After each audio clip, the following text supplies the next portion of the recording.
My name is Silva, and I am a vibrant living educator. I am a diabetes coach. I am a caregiver for the severely disabled. I am a raw food chef. I wanted to enliven other people. I had taken many classes, naturopathy, herbology, iridology, 3 forms of massage. I had taken many herb courses. Then I started taking food courses. And when I realized that many people in my culture did not know what I was learning, I decided at that point that I wanted to inspire other people to take charge of their lives, to get a handle on their health, so to speak, and to be able to live the lives that they fantasized as children. Prior to getting involved in coaching and raw food chefing, I've been a carpenter since I was about 19. And I helped a couple of friends build an organic raw food restaurant in Beverly. Prior to this restaurant, and prior to building this restaurant, I was 430 pounds. I had 5 morbid diseases, including hypertension and diabetes. And quite frankly, I was confronted with the fact that I could be leaving life prematurely. How did I become so heavy? I had fallen in a construction accident. Scaffolding that I was on had broke, and I fell a very, very high distance, a couple and a half stories, injuring both legs and injuring my back and my neck. I was confined to bed. Confined to bed or minimal movement, and still eating the way that I always ate as a very, very active carpenter. My 250-pound, 275-pound size swelled up in 5 years of disability. It swelled up to over 418 pounds, 425 pounds somewhere. We didn't have a scale that went that high, so we're guessing. I had gone to a doctor because I was having chest pains, and they told me that I had suffered congestive heart failure, which is a symptom of diabetes. And at 430 pounds or close to it, and my high blood pressure and the way I was eating, I was primed right there for a heart attack. Problem with my heart, in MRIs and all kinds of medical tests, my doctor told me that I would probably not live to see my 4-year-old son turn 10. When I heard that, I stated to my doctor that I had answers that this young man didn't even have the questions for yet. I could not leave. And so I threw his drugs in the trash and started to walk out of his office. And he told me I was going to die without those drugs. And so I just said, you just told me you were going to die, I was going to die with those drugs. Now, which one is it? Am I going to die with or without them? I realized right then that I didn't want any more of their pharmaceuticals. I was going to find another way. And I did find another way. And I prayed that night, and I asked Spirit for help. I said, I need help. I don't care what package it comes in. I don't care how it comes. I need help. The next day, my nephew's girlfriend, who was 15, came to my house looking for my nephew, who was helping me that summer do carpentry. And he had just gotten his license, and this girl was looking for him, and he was out bombing around in his car. So she came over, and she was knocking at my door, and I thought, you know, well, Lynn's not here. And she said, that's fine, I'm glad he's not here. She said, because I got woke up at 4 o'clock this morning by Spirit telling me that I needed to come over here and help you with your health. And I looked at this little girl going, that's my answer to prayer. And so she and I sat down, and she said, do you know what a vegan is? And I said, no. And she said, we got a lot of work to do. So she explained to me what kind of diet I was going to be on, and she took me grocery shopping at my local grocery store. She went with me to all the fast food places and restaurants that I frequented and showed me how I was going to tune up what I ate. And as I went to the grocery store and came home with her, she showed me how to make meals in my house. I was 40, she was 15.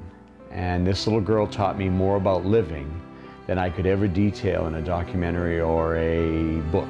I really could not tell anybody what she taught me. She taught me wonderful things.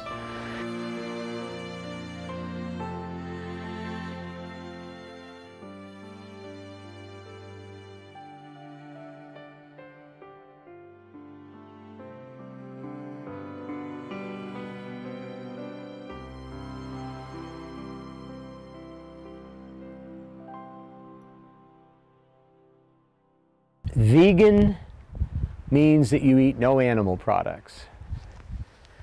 Some vegans wear no animal products.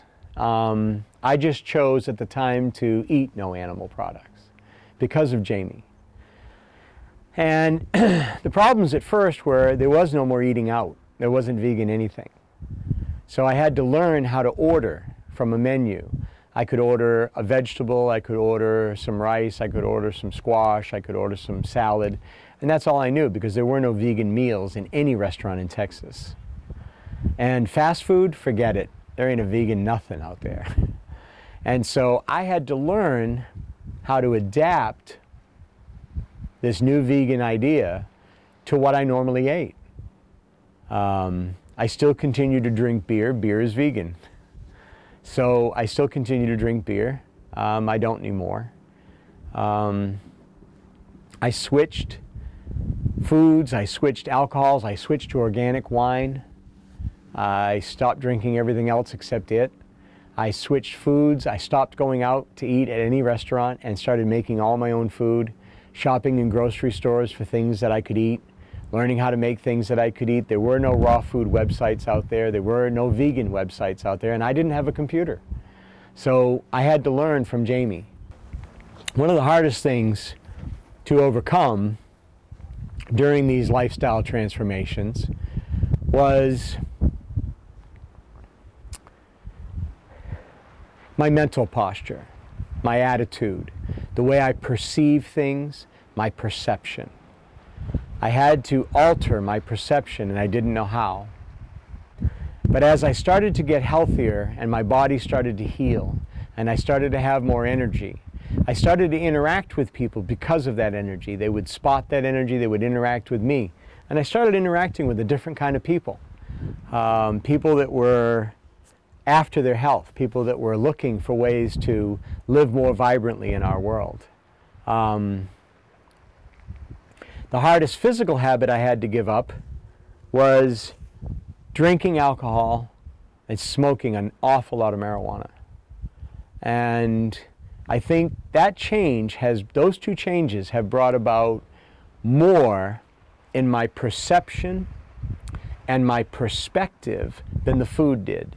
The food enlivened my body and enlivened my spirit to want more. But the perception was changed because I stopped inebriating myself and anesthetizing myself, which is what I was doing. My motivation was to go out dancing with my friend Jay Ma. And we would go to live music festivals and we would go dancing. My motivations were hiking, bicycling, doing things that I only did when I was a young man. I was in Boy Scouts. I wanted to go camping and tenting, and at 400 plus pounds I couldn't do anything. Just sit.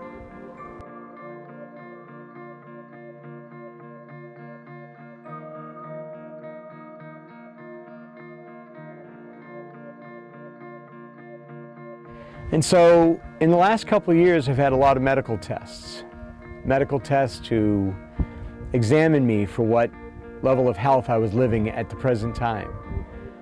I am no longer a diabetic, and the doctors say there's absolutely no proof that I ever was a diabetic. And I was 20 years as a morbid diabetic. They said that I had 2 forms of a type of cancer in my prostate and in my colon. And I had hypertension. And I was on medications for all of them. and I was on pain medications for the pain that I was in. And my first accomplishments were to get out of the leg braces, get out of the gimp sticks. The second ones was to get off the drugs. It took some time to get away from their drugs, but I did. I managed to get away from them by supplementing my life with herbal supplements, naturopathic supplements, natural herbs, and by eating vegan food, cooked and raw. And upon building the restaurant in Beverly, the Organic Garden Cafe, when I was hired as a carpenter to build this restaurant, the man himself, Robert Reed, pushed my level of accomplishment further than I could have ever fantasized. Because of this raw food knowledge, I dropped more weight, my health challenges disappeared one by one, and over the next 4 or 5 years, my health got so much better, there was no telling the new man from the old man.